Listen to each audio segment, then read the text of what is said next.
जय नरसिंह श्री नरसिंह, जय नरसिंह श्री नरसिंह, जय जय श्री नरसिंह, जय जय श्री नरसिंह।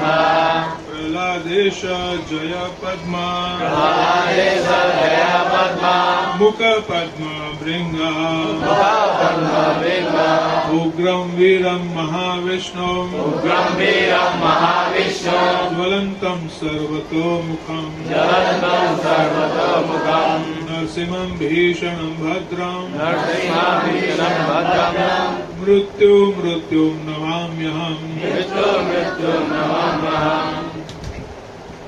मंगलाचरण गाते हैं। ओम ज्ञानं तिमिरान्धस्य ज्ञानञ्जनशलाकया चक्षुरुन्मीलितं येन तस्मै श्रीगुरुवे नमः।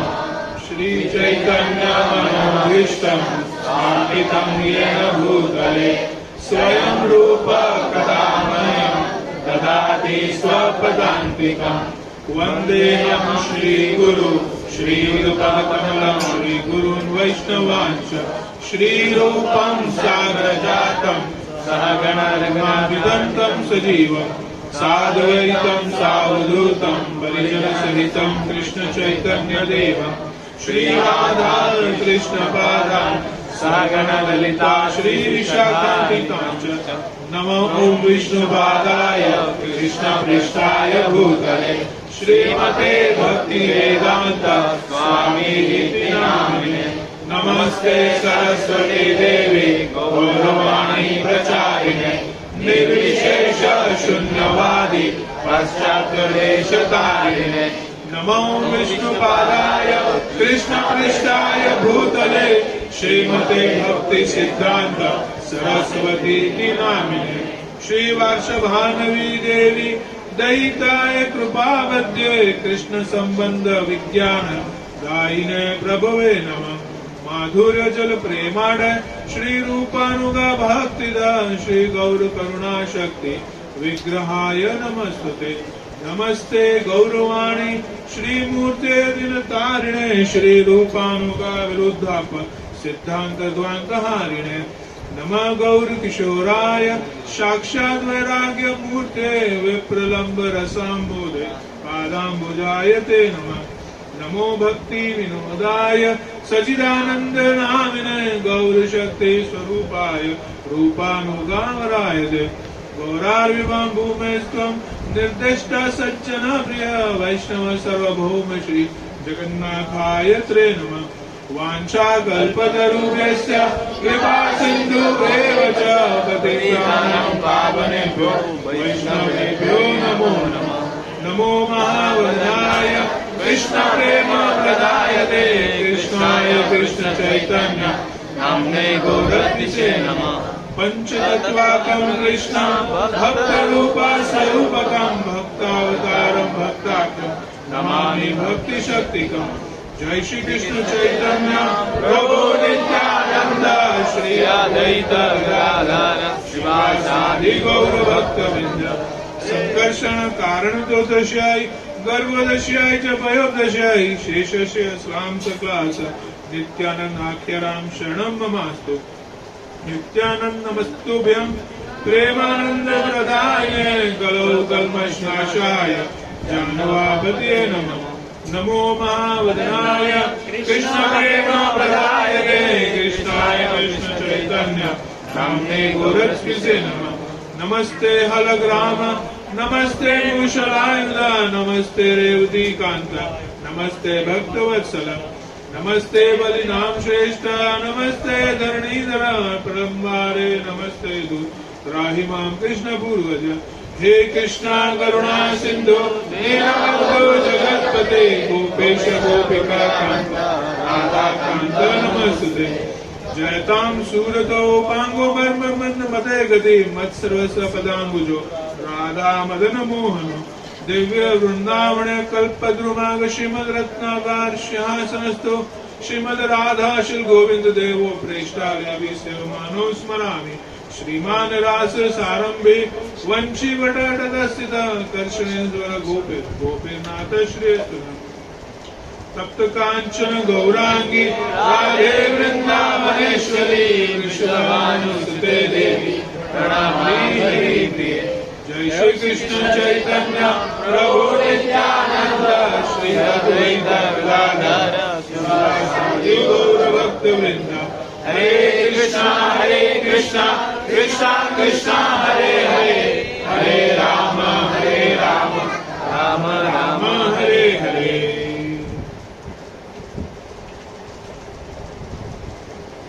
ओम नमो भगवते वासुदेवाय।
कितने भक्तों को हिंदी समझ में आती है? ओके, ट्रांसलेशन লাগবে মাতা দিদের।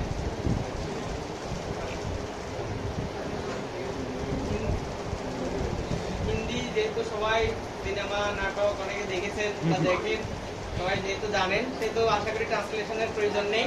হিন্দি সবাই তো বুঝবেন না, ঠিক আছে। मुझे बांग्ला आती नहीं है, इसलिए मैं हिंदी में बोलूंगा। जहाँ जहाँ पे मेरे को बांग्ला वर्ड्स आते हैं मैं बोलता हूँ। हमें बांग्ला जानी नहीं, हमें बांग्ला बुझी नहीं। अल्प अल्प जानी। ओके, सो मैं एक्चुअली रेडी नहीं था, मेरे को पता नहीं था कि मुझे यहाँ पे सद्गुरु प्रभु और आपके जो टेम्पल प्रेसिडेंट है वो मुझे मौका देंगे यहाँ बोलने का, इसलिए मैं वैष्णव ड्रेस में नहीं हूँ। I am really sorry for that, but thank you very much कि आपने मुझे एक अपॉर्चुनिटी दिया हरि नाम करने का, क्योंकि आपसे ज़्यादा मुझे फायदा है हरि नाम करने का। इस बहाने यहाँ पर आके भी मुझे हरि नाम करने को मौका मिल रहा है। तो अभी अगस्त शुरू हो गया है और अपना जो सबसे बड़ा फेस्टिवल है वो आने वाला है और वो है जन्माष्टमी। तो जन्माष्टमी महोत्सव की, तो आप सब लोग भी यहाँ पे बहुत ही अच्छी तरीके से जन्माष्टमी मनाते होंगे। इंडिया में भी बहुत अच्छे तरीके से जन्माष्टमी मनाते हैं। अपने इस्कॉन के हर टेंपल में बहुत ही धूमधाम से जन्माष्टमी मनाई जाती है। जब हम जन्माष्टमी महोत्सव मनाते हैं तो हमको यह समझना चाहिए कि हम क्यों मनाते हैं और उससे हमें क्या सीखना है, क्या समझना है। जब हम जन्माष्टमी महोत्सव मनाते हैं तो हमें ये समझना चाहिए कि हमें उससे हमारे जीवन में भगवान ने जो संदेश दिया है वो हम कैसे अपने जीवन में उसे उतार सकते हैं। तो भगवान भगवद गीता में कहते हैं, जन्म कर्म च मे दिव्यम एवं यो वेति त्यक्त्वा देहं पुनर्जन्म नेति मामेति सो अर्जुन। तो कुरुक्षेत्र में जब अर्जुन कंफ्यूज हो गए कि मुझे लड़ना चाहिए कि नहीं लड़ना चाहिए, अर्जुन को ऐसा लग रहा था कि सामने तो मेरे सारे भाई हैं, गुरु हैं, दादा हैं, मैं उनको कैसे मारूं। तब भगवान ने बोला कि मैं जो बोल रहा हूं वो आप करेंगे तो डेफिनेटली आपका उद्धार होगा, आपका परमार्थ होगा। और अर्जुन ने भगवान का जो संदेश था वह सुना और जैसा भगवान ने कहा वैसा किया। उसने ये नहीं सोचा कि मैं अपनी बुद्धि लगाऊं इसमें। भगवान ने जैसा कहा वैसा अर्जुन ने किया। और फिर विजयी कौन हुआ था? अर्जुन के दुर्योधन अर्जुन। तो सबसे पहला संदेश हमको जन्माष्टमी महोत्सव में ये समझना चाहिए कि जब हम भगवान की भक्ति में लगते हैं तो हमको भगवान ने जो रास्ता दिखाया भगवद गीता में वो हमें पढ़ना है और वो हमें हमारे जीवन में उतारना है। भगवान के बाद श्रील प्रभुपाद ने जो हमको रास्ता दिखाया है वो हमको फॉलो करना है। श्रील प्रभुपाद के बाद गुरु महाराज ने जो हमको रास्ता दिखाया है वो हमको फॉलो करना है। और गुरु महाराज के बाद हमारे जो दीक्षा गुरु है, शिक्षा गुरु है, शिक्षा गुरु ने जो रास्ता बताया है वो हमको फॉलो करना है। तो इस परंपरा वाला जो ज्ञान है वो परंपरा वाला ज्ञान अगर हम फॉलो करेंगे तो जैसे अर्जुन विजयी हुआ था वैसे ही हम भी विजयी हो सकते हैं।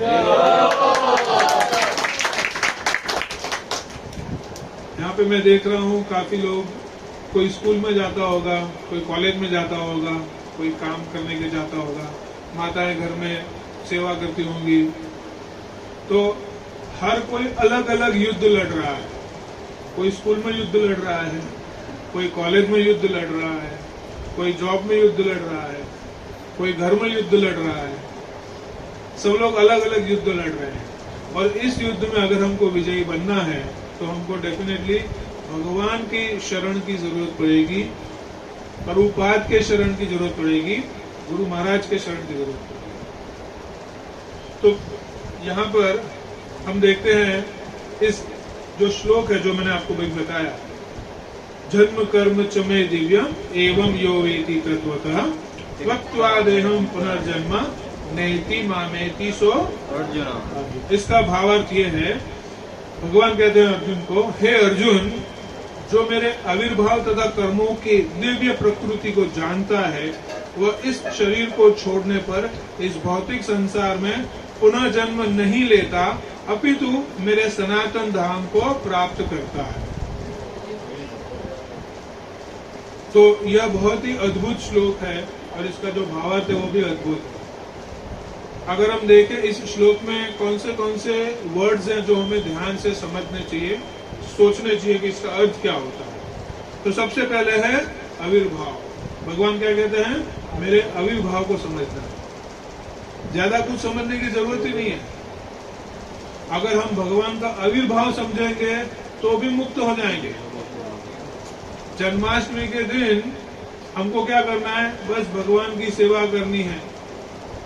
मंदिर से जो सेवा दी है वो करनी है, गुरु महाराज की सेवा करनी है, शिक्षा गुरु की सेवा करनी है और हम इस भौतिक संसार से तर सकते हैं। आविर्भाव, भगवान का आविर्भाव कैसे हुआ था? जब पहले भगवान प्रकट हुए थे तो पहले भगवान चतुर्भुज में प्रकट हुए, लेकिन देवकी माता ने बोला मुझे तो आप बाल स्वरूप में चाहिए, तो भगवान बाल स्वरूप में प्रकट हुआ। और फिर देवकी माता ने बाल स्वरूप में उनको थोड़ा लाड प्यार किया और फिर वसुदेव जी ने बोला कि अभी इसको गोकुल लेके जाना पड़ेगा, क्योंकि वहां पर नंद महाराज के घर पे रखना है और फिर वापस लेके आना है। तो ये हमको ये देखना है कि जैसे भगवान प्रकट होते हैं वैसे ही सभी लोग जो वहां पे पहरा दे रहे थे जेल में, वो सब लोग बेहोश हो जाते हैं, है कि नहीं? है ना? क्यों? क्योंकि जैसे ही भगवान प्रकट होते हैं सारे के सारे अनिष्ट जो है वो सब सो जाएंगे। जैसे यहाँ पे अनिष्ट थे, कौन थे? जो वहां पे जो पहरा दे रहे थे, वो पहरा दे रहे थे, वो बेहोश हो गए। वैसे ही हमारे मन में जब हम भगवान प्रकट करते हैं, हम हमारे मन में भगवान कैसे प्रकट कर सकते हैं? हरि नाम के द्वारा, क्योंकि कलयुग में हमारे मन में ही भगवान है। तो मन में जब हमको भगवान प्रकट करने हैं तो कैसे कर सकते हैं? हरे कृष्णा कृष्णा कृष्णा कृष्णा हरे हरे, हरे राम तो जब हमारे मन में भगवान हरि नाम के रूप में प्रकट होते हैं, वैसे ही जो सिपाही थे जो पहरा दे रहे थे कि कभी भगवान प्रकट होने वाले हैं, देखें, वो सब सिपाही बेहोश हो गए। तो ये हमारे मन में भगवान से पहले जो सिपाही हैं, जो हमको भक्ति की तरफ जाने नहीं देते, वो कौन है? काम, क्रोध, मोह, मद, मत्सर। ये सब जो काम, क्रोध, मोह, मत्सर को अगर बेहोश करना है तो भगवान को लाना पड़ेगा। कहाँ पे लाना पड़ेगा? हमारे मन में लाना पड़ेगा। कैसे लाएंगे? भगवान का नाम लेकर, हरि नाम लेकर। तो हमको यह प्रयास करना है कि हम जब भी समय मिले तब हमको भगवान का नाम लेना चाहिए, हरि नाम लेना चाहिए, क्योंकि कलयुग में सिर्फ हरि नाम ही है जो तारणहार है। यज्ञ नहीं कर सकते, दान धर्म कर सकते हैं टू सम एक्सटेंट, लेकिन हरि नाम ऐसा है जो सबसे बड़ा पुण्य देता है। हमारे पिछले जन्म के जो कर्म हैं वो हमको रोकते हैं कि हम भक्ति में जाए ना जाए। लोग बहुत ही अनश्योर होते हैं, कंफ्यूज हो जाएगा, करना चाहिए कि नहीं करना चाहिए। क्यों? क्योंकि हमारे पिछले जन्म के जो कर्म है वो हमको रोकते हैं। तो अगर हमको हमारे पिछले जन्म के कर्म भी अगर हमको निकालने हैं तो हमको हरि नाम लेना पड़ेगा, भगवान का नाम लेना पड़ेगा। कैसे? जब हम भगवान की भक्ति करेंगे और भगवान का आविर्भाव समझेंगे। जन्माष्टमी के दिन एक होता है आविर्भाव, जहाँ भगवान के मंदिर में भगवान प्रकट होते हैं, और दूसरा आविर्भाव कहाँ हो सकता है? हमारे हृदय में। जब हम भगवान का नाम लेंगे तो भगवान हमारे हृदय में आविर्भाव लेते हैं।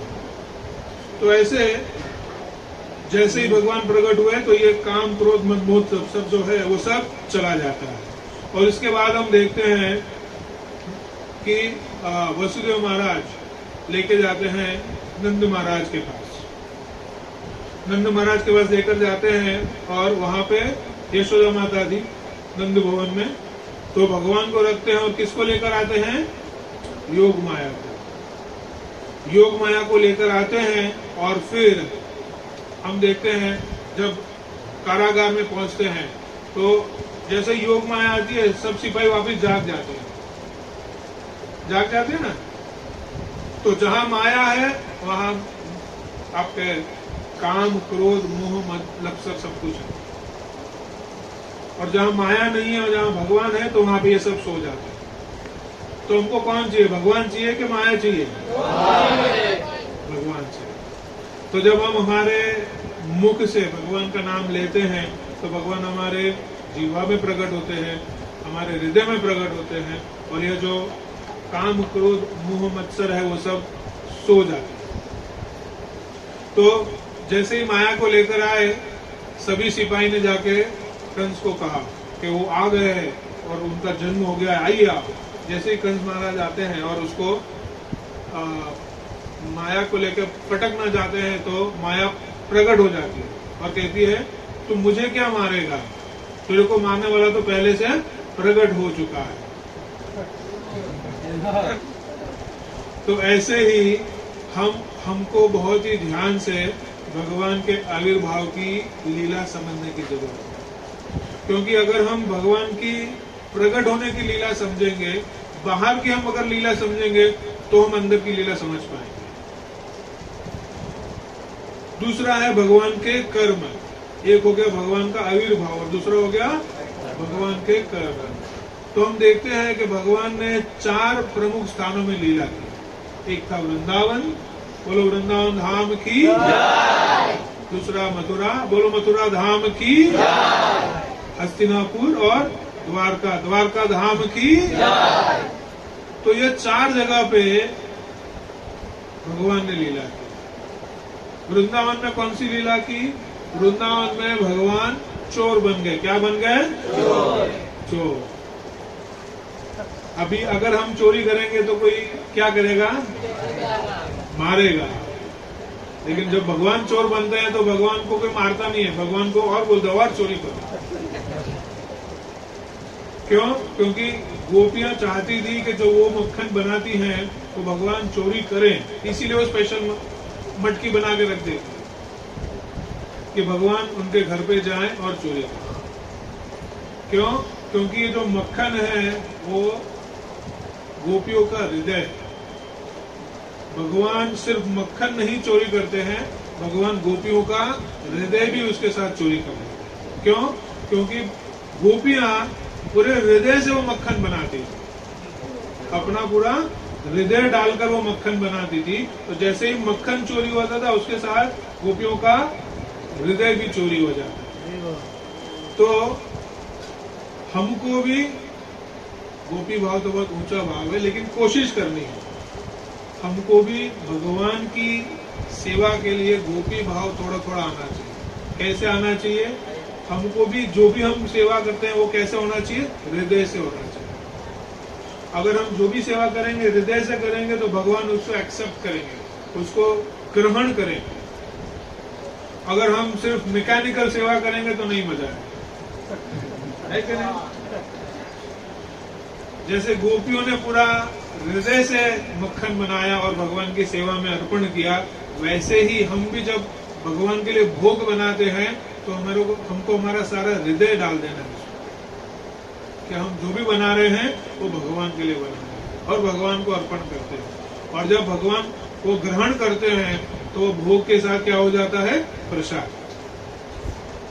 तो हमको भी वृंदावन में जैसे गोपियों ने प्रेम से भगवान को जीत लिया, वैसे हमको भी भगवान की सेवा से भगवान को प्रेम अर्पण करेंगे तो डेफिनेटली भगवान प्रकट होंगे। अब आपको पता है भगवान भगवत गीता में कहते हैं कि मैं किसी के कर्मों में दखल नहीं देता, है ना? भगवान क्या कहते हैं भगवत गीता में कि मैं किसी के कर्मों में दखल नहीं देता। जो भी सुख या दुख आपको मिलता है वो आपके कर्मों की वजह से मिलता है। हम सभी लोग जो भी सुख या दुख भोगते हैं वो हमारे कर्मों की वजह से भोगते हैं। सही है कि नहीं? तो फिर जब प्रहलाद महाराज को उसके पिता हिरण्यकश्यप मारने जा रहे थे तो भगवान सोच सकते हैं ना कि ठीक है इसका कर्म है, इसको मरने दो। सोच सकते हैं ना भगवान कि इसका कर्म में मरना है तो मरने दो, मैं क्यों करूं? नहीं, भगवान जो ये जो लॉ ऑफ कर्मा है वो बाजू में रख देते हैं। किसके लिए? अपने भक्तों के लिए। तो जो कर्म का सिद्धांत है वो भक्तों पे एप्लीकेबल नहीं है। अगर हम चाहते हैं कि ये लॉ ऑफ कर्मा हमको एप्लीकेबल ना हो तो हमको क्या करना है? हरे कृष्णा कृष्णा कृष्णा हरे हरे, हरे राम राम राम हरे हरे। तो हमको यह कोशिश करनी है कि जब हम भगवान का नाम लेते हैं तो ये जो कर्म का सिद्धांत है वो हमको एप्लीकेबल नहीं है। भगवान अति दयालु किसके लिए? भक्तों के लिए। बाकी सबके लिए न्यूट्रल, बाकी सबके लिए ठीक न्यूट्रल चलता है, चलो ठीक है।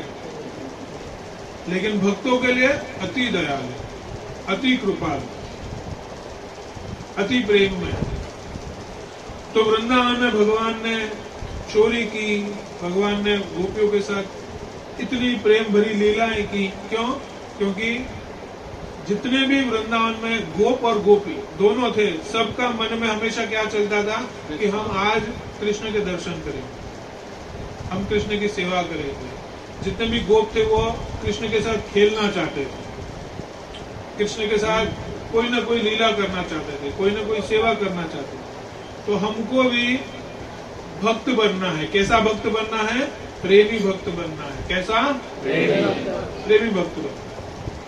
अगर हम भगवान के साथ पहले हमको भगवान के साथ प्रेम करने की बात तो बाद में आई, पहले हमको भक्तों के अंदर प्रेम रहना चाहिए। क्या? भक्तों के अंदर प्रेम होना चाहिए। अगर हम भक्तों के अंदर ही प्रेम नहीं होगा तो फिर भगवान से प्रेम कैसे करेंगे?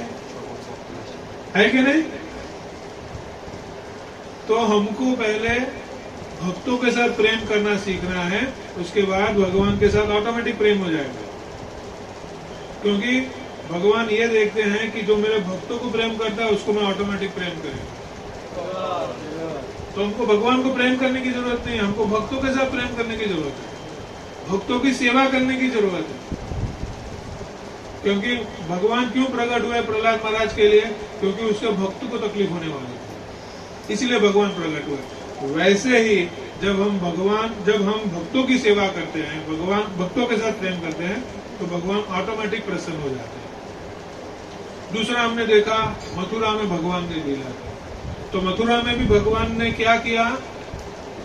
भगवान भगवत गीता में कहते हैं यदा यदा ही धर्मस्य ग्लानि भवति भारत अभ्युत्थानम तदात्मानम। तो भगवान मथुरा में और हस्तिनापुर में खास करके योद्धा की रूप में उन्होंने लीला की। कैसे रूप में?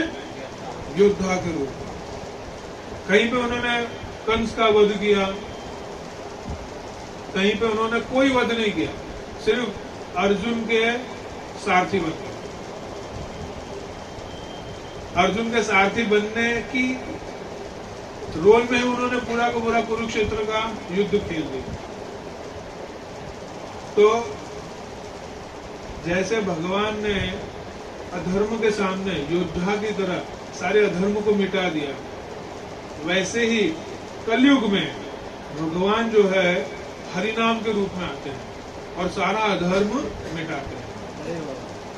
तो जैसे अर्जुन पीछे था, आगे कौन था? भगवान श्री कृष्ण। वैसे ही हमारे मुख में अगर हम भगवान का नाम रखेंगे तो भगवान आगे, हम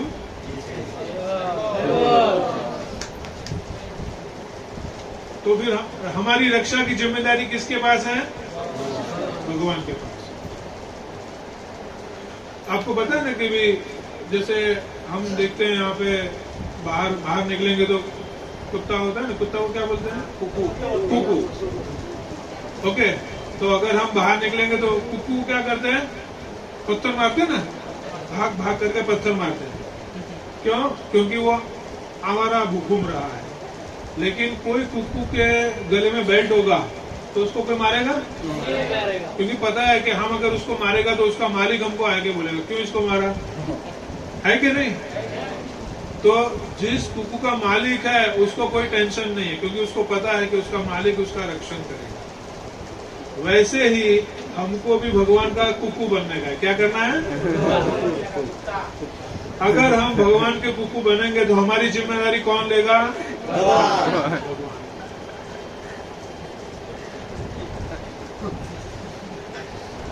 लेकिन हमको कुकू नहीं बनना, हमको तो शेर बनना है।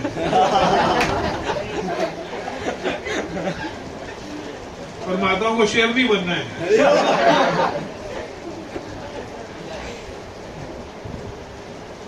तो भगवान बोलते ठीक है शेर बनो, हम तुम्हारी जिम्मेदारी नहीं ले, क्योंकि शेर के गले में तो पट्टा होता नहीं है। तो हमको प्रयास करना है कि जब हम इस भक्ति में है तो हमको हमेशा कुक्कू जैसा भाव रखना है, क्योंकि कुक्कू इज ऑलवेज सेटिस्फाइड। उसको थोड़ा दूध पिया खुश हो जाएगा। और किसे आपके पीछे पूछ गिलाकर, वैसे ही जब हम भगवान की सेवा करेंगे, भक्तों की सेवा करेंगे, तो भगवान ऑटोमेटिक सब रक्षण हमको प्रदान करेंगे। और द्वारका में भगवान ने कौन सी लीला की? राजा की लीला। द्वारकाधीश, द्वारकाधीश का मतलब द्वारका का राजा। तो वहां पे भी भगवान ने इतनी अच्छी लीला की। वहां पे ऐसी लीला की कि जब नारद मुनि द्वारका में आए तो वो भी कंफ्यूज हो गए। 16,108 महल, उसमें भगवान कहीं पे अपनी पत्नी के साथ बैठे हैं, कहीं पे यज्ञ कर रहे हैं, कहीं पे बच्चे को खिला रहे हैं, अपने पुत्र को खिला रहे हैं। तो ये सारी लीला देख के नारद मुनि भी कंफ्यूज हो गए, कह रहे भगवान ऐसी कैसी लीला कर रहे हैं। तो भगवान कहते हैं कि कंफ्यूज होने की जरूरत नहीं है, क्योंकि जो भगवान कर सकते हैं वो मनुष्य कभी कोई कर नहीं सकता, है कि नहीं? तो हमें जो भगवान करते हैं वो हमें करने का कभी प्रयास करना नहीं चाहिए। भगवान ने जो कहा है वो हमको हमारे जीवन में निकालना। भगवान ने भगवत गीता में जो संदेश दिया है वो हमको हमारे जीवन में उतारने का प्रयास करना चाहिए। तो ऐसे द्वारका में भगवान ने राजा की लीला की, दिव्य प्रकृति। दूसरा शब्द क्या बताया भगवान ने? दिव्य प्रकृति। दिव्य प्रकृति में क्या आता है? जैसे भगवान के दर्शन। जब हम भगवान के दर्शन करते हैं तो वो भी दिव्य है। आपको पता है जब हम भगवान को दंडवत प्रणाम करते हैं तो उसका क्या फल है? जब हम भगवान को दंडवत प्रणाम करते हैं तो तब तक जितने हमने पाप किए सब नष्ट हो जाते हैं। बस भगवान को दंडवत प्रणाम करने का यह फल है। तो सोचिए भगवान की सेवा का क्या फल होगा। तो भगवान के दर्शन हमेशा हमको करते रहने चाहिए, भगवान को दंडवत प्रणाम करते रहना चाहिए। भगवान की वाणी कहाँ है? भगवत गीता में। तो जब भी हमको समय मिले हमको भगवत गीता का श्रवण करते रहना चाहिए। श्रील प्रभुपाद की जो भगवत गीता है उसका हमको श्रवण करते रहना चाहिए। जब भी हम भगवान की वाणी का श्रवण करेंगे तो जीवा में भी भगवान का नाम आएगा ना, है कि नहीं? जो सुनेंगे वही जीवा में आएगा। अगर गलत सुनेंगे तो गलत जीवा में आएगा। अगर भगवत गीता सुनेंगे तो भगवान का नाम जीवा पे आएगा। तो श्रवण बहुत इंपॉर्टेंट है। रोज हमको भगवान का नाम भी श्रवण करते रहना चाहिए। कर्म तो हमने डिस्कस किया, और हरिनाम, तो हमेशा हमको हरिनाम लेते रहना चाहिए। और आगे लास्ट में क्या कहते हैं? शरीर छोड़ने पर भौतिक संसार को वापस नहीं आता। जो भक्त भगवान की लीलाओं को समझता है वह वापस नहीं आता। हम सब लोग यहाँ पे मनुष्य जन्म में आ गए हैं, यस और नो? अब आपने शास्त्र में पढ़ा होगा कि जब भी कोई गलत कर्म करता है तो उसको क्या श्राप दिया जाता है? कभी आपने ऐसा श्राप दिया सुना है कि जाओ तुम स्वर्ग में जाके जन्म लो? या ऐसा श्राप सुना है कि आप सत्यलोक या ब्रह्मलोक में जाके जन्म लो? श्राप हमेशा यही बोलता है मृत्यु लोक में जाकर जन्म लो, है कि नहीं? उसका मतलब है ये जो भूलोक है, जो मृत्यु लोक है, वो क्या है? पनिशमेंट सेंटर है। क्या है? Punishment centre. तो हम सब लोग क्या कर रहे हैं? पनिशमेंट, हमारा पनिशमेंट है, मृत्यु लोक में आ गए। तो जब अगर हमको कोई पनिशमेंट में डाल देगा तो हमको खुश होना चाहिए कि दुखी होना चाहिए? दुखी होना चाहिए।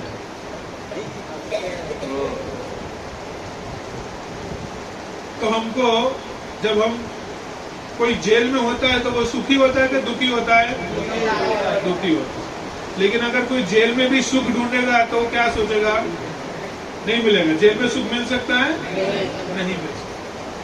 तो किसी को वापस मनुष्य जन्म चाहिए? चाहिए किसी को? नहीं चाहिए। देखिए, दो टाइप के लोगों को मनुष्य जन्म वापस चाहिए। एक है भोगी को और दूसरा योगी को। भोगी क्यों सोचेगा? अरे भाई, भोगी ये सोचेगा कि मनुष्य जन्म में कितना ज्यादा मजा आता है। और योगी इसीलिए जन्म लेगा कि मैं वापस आके वैष्णव सेवा करेगा, भगवान की सेवा करेगा, इसीलिए वो वापस जन्म लेना चाहेगा। लेकिन भगवान कहते हैं कि अगर मेरे जन्मों का कोई ये लीला समझता है तो उसको वापस जन्म मिलता ही नहीं है। भगवान अपने धाम में बुला लेते हैं। कहाँ पे? सनातन धाम में। किसी ने सनातन धाम देखा है? नहीं देखा है। लेकिन हम पृथ्वी के ऊपर सनातन धाम के ट्रेलर देख सकते हैं, दर्शन कर सकते हैं, थोड़ा थोड़ा, कुछ क्या बोलते हैं? अल्प दर्शन। अगर हमको सनातन धर्म में सनातन धाम का दर्शन करना है तो हम मंदिर में उसका दर्शन कर सकते हैं कि सनातन धाम कैसा हो। प्रभुपाद के जितना भी मंदिर है वो सब सनातन धाम है। जितना आनंद हमको मंदिर में आता है वही आनंद हमको सनातन धाम में आता है। तो जब हम भगवान का दर्शन करते हैं तो वही आनंद हमको सनातन धाम में आता है। जब हम कोई धर्म का कार्य करते हैं तो वो भी आनंद हमको सनातन धाम वाला ही देता है। और जब हम हरि नाम लेते हैं तो वो आनंद भी सनातन धाम का ही देते हैं। तो इस श्लोक का भावार्थ यही है कि हमको कृष्ण जन्माष्टमी का अर्थ यही समझना है कि हमको ज्यादा अच्छा सेवा करना है, प्रेम में सेवा करना है और भक्तों के साथ मिलजुल के रहना है। तो ही प्रभुपाद प्रसन्न होंगे, गुरु महाराज प्रसन्न होंगे, और गुरु महाराज प्रसन्न होंगे तो भगवान प्रसन्न हो ही जाएंगे, है कि नहीं? तो यहाँ पे आज का हम लेक्चर पूरा करते हैं, लेकिन अभी एक चीज हमको पूछना है, कितने भक्त लोग वृंदावन धाम गए हैं? वृंदावन कितने भक्त लोग गए हैं?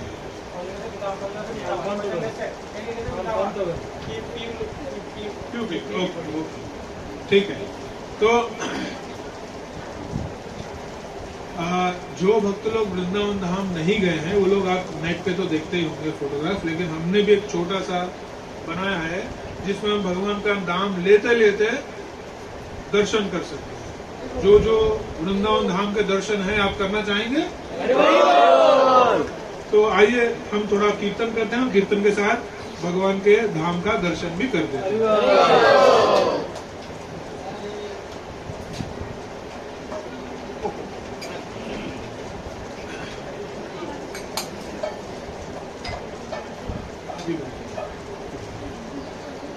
जय प्रभुपाद, जय श्रील प्रभुपाद, जय प्रभुपाद, जय श्रील प्रभुपाद, जय प्रभुपाद, जय श्रील प्रभुपाद, जय प्रभुपाद, जय श्रील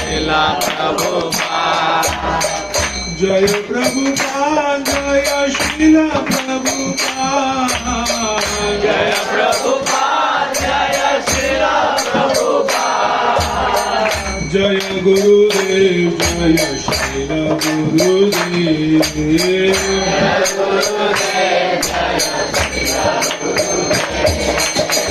जय गुरुदेव, गुरुदेव, जय श्रील गुरुदेव, जय गुरुदेव,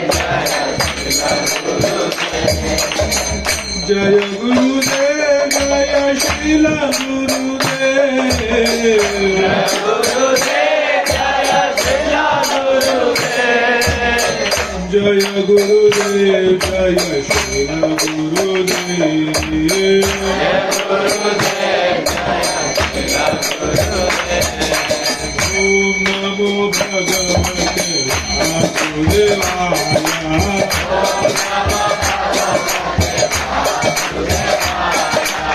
ओम नमो भगवते वासुदेवाय,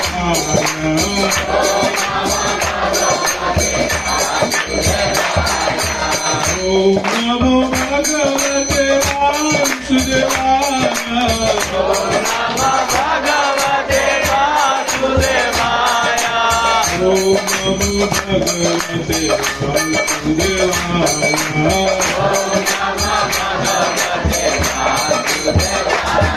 गोविंद हरे गोपाल हरे,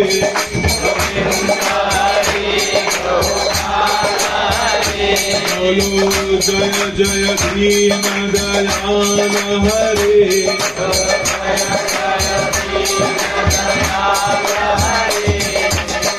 जय जय राधे, जय जय श्याम, जय जय श्री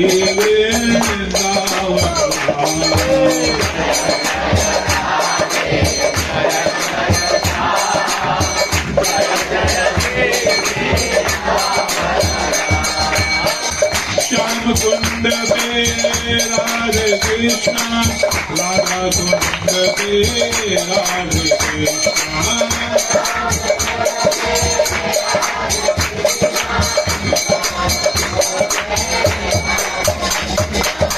चट्टग्राम में राधे कृष्णा, कुमिल्ला में भी राधे कृष्णा,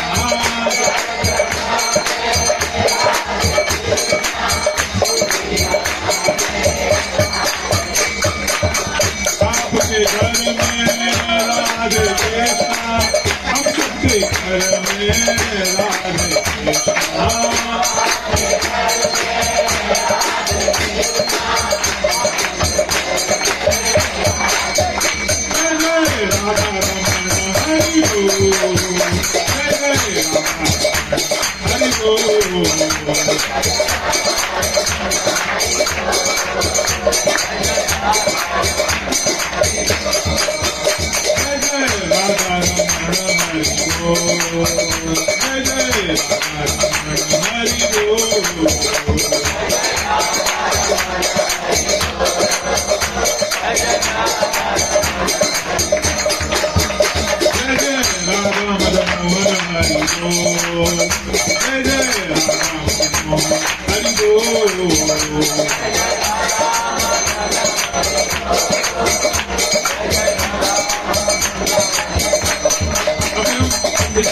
इंडिया के दर्शन करेंगे, इसको इंडिया में जो मंदिर है उसका दर्शन करेंगे। मैं विग्रह का नाम लूंगा, आपको पीछे हरे कृष्ण बोलना है। राधा मुरलीधर, राधा मुरलीधर, राधा मुरलीधर, राधा गोविंद, राधा गोविंद, राधा पाठशाह जी, राधा पाठशाह जी, राधा वेणी माधव, राधा वेणी माधव, रुक्मिणी द्वारकाधीश, घाट में, राजघाट में, राजघाट में, गोपाल घाट में, गोपाल घाट में, ब्रह्मण घाट में, ब्रह्मण घाट में, सूर्य घाट में, सूर्य घाट में, युगल घाट में, युगल घाट में, गिर घाट में, गिर घाट में, गोविंद घाट में, गोविंद घाट में, जगन्नाथ घाट में, जगन्नाथ घाट में, जगन्नाथ घाट में, कुसुम सरोवर, कुसुम सरोवर, कुसुम सरोवर, गिर घाट में, गिर घाट में, श्रृंगार घाट में, श्रृंगार घाट में, केशी घाट में, केशी घाट में, विश्राम घाट में, विश्राम घाट में, विश्राम घाट में। अभी अलग अलग कुंड में दर्शन करते हैं।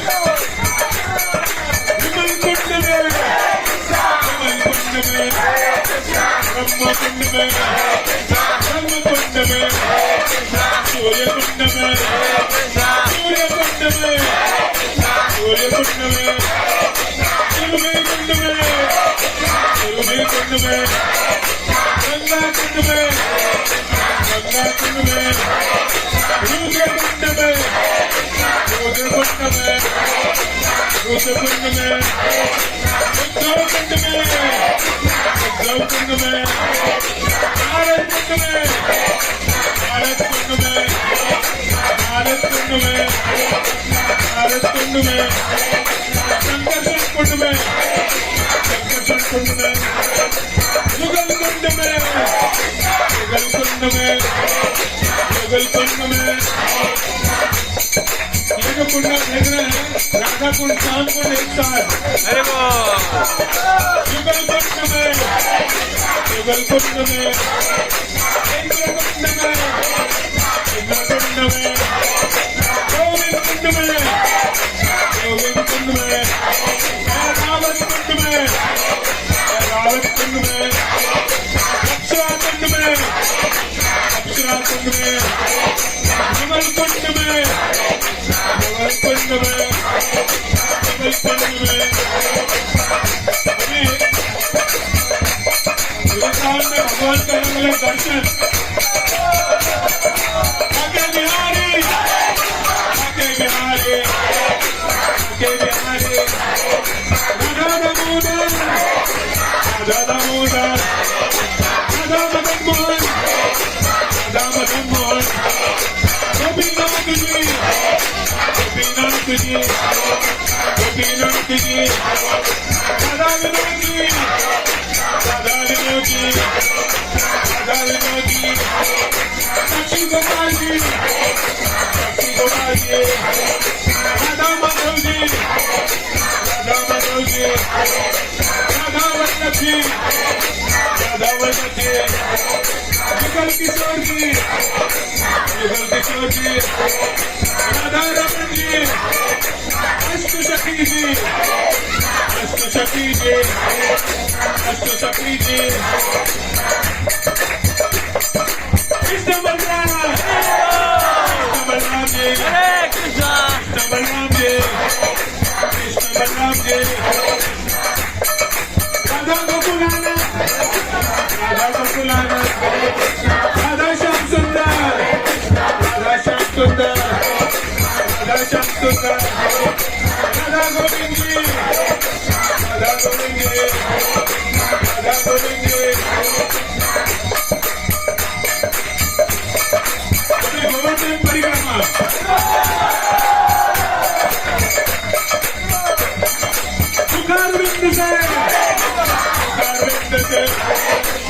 कारविंद से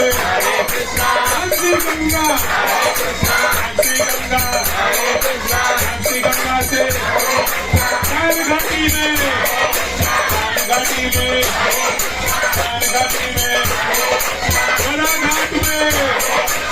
बड़ा घाट में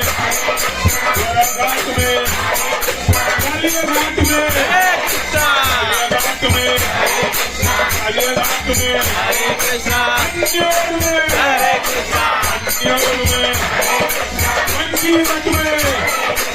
वंशीवट में अभी वृंदावन के अलग अलग वन है ना। वंशीवन में महावन में काम्यवन में मधुवन में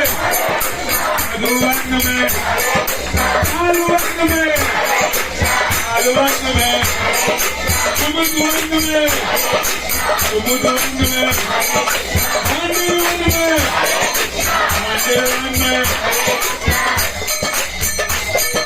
वृंदावन में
श्याम से मिला दे राधे राधे श्याम से मिला दे राधे श्याम से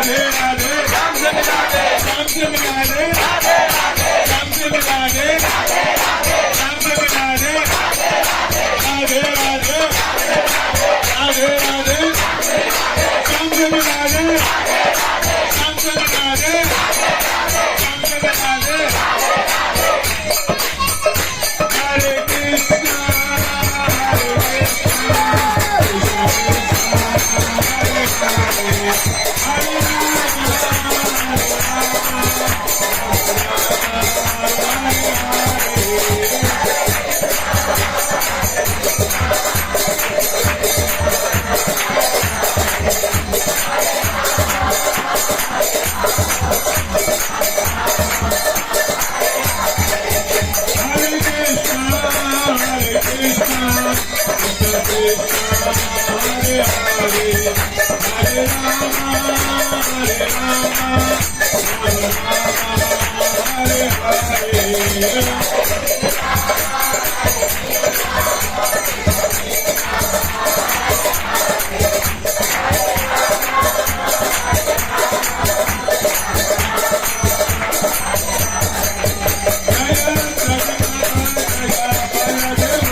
शालिग्राम देव नंद गोपाल जय शालिग्राम देव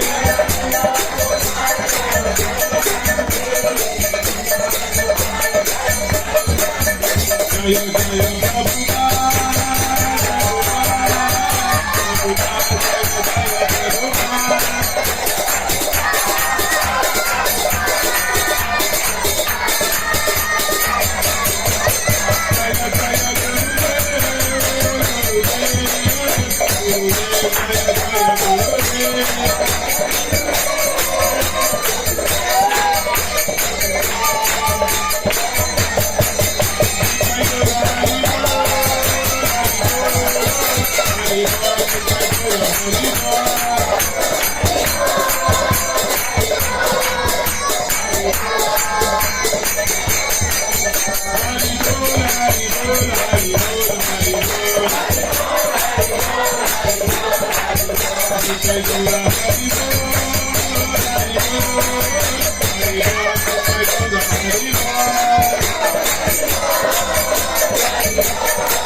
हरिनाम संकीर्तन की श्रील प्रभुपाद के हृदय गौर प्रेमानंदे।